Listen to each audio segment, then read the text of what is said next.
My argument today is most of the time we talk about Islam without wisdom. And when we don't use wisdom, instead of bringing people closer to Islam, what do we end up doing? Pushing them further away from Islam. And the way you call people with wisdom, or you call people wisely, is you call people the way the Book of Allah calls people.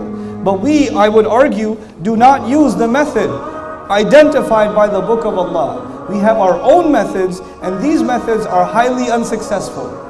Actually, they're not even wise. They're very unwise ways of calling people to Islam. So I'm going to give you a small list of how we make that mistake. Not a long list. It's a small list and I'll go through it quickly.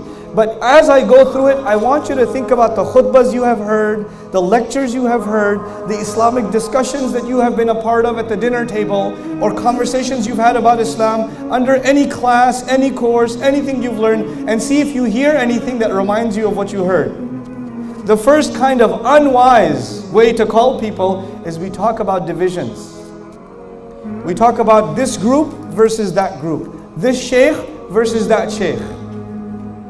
You know, this school of thought versus that school of thought. You said this, but that sheikh said that.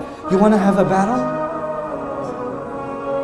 You know? And then there are people who say they talk about Islam, but the only thing they talk about is how wrong the other guy is. They will have YouTube channels, Facebook pages, blogs. These people put a lot of effort into studying the mistakes of someone else. Get a life, dude. But anyway, that's what they do. They study, and they say, in this video, in minute number 87, dude, you listen for 87 minutes to wait for a mistake? That's amazing. I am impressed with the level of attention span you have.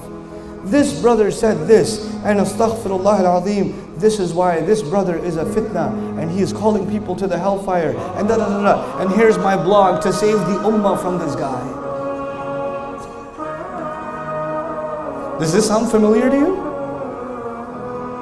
People will benefit from someone, you'll be benefiting. I don't have to name any names. I don't care. I don't care. And this is not even about myself, because I honestly don't care. I really don't care. I read some of the comments under YouTube videos for entertainment. That's what I do. But you know, you'll have somebody who'll say, maybe you're benefiting from someone. Somebody comes to you, yeah, you know, but he's got this mistake, or some people say that he's deviant, or some people say that he's not a good scholar, or some people... Have you heard these conversations? Where do you get this some people business from? As we have this not the sunnah of Rasulullah sallallahu alaihi wasallam, there's the sunnah of the Muslim community now. Anybody who will benefit people, you have to find something wrong with them.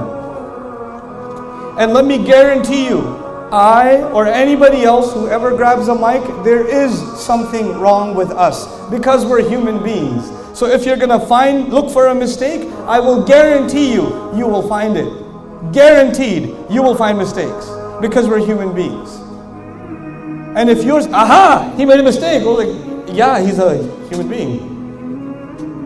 You didn't accomplish anything. But you know what? We call this Amr bil Ma'ruf and Nahi anil Munkar. What is wrong with you? This is not Amr bil anything. This is you have too much free time on your hands and you don't know how to do something positive.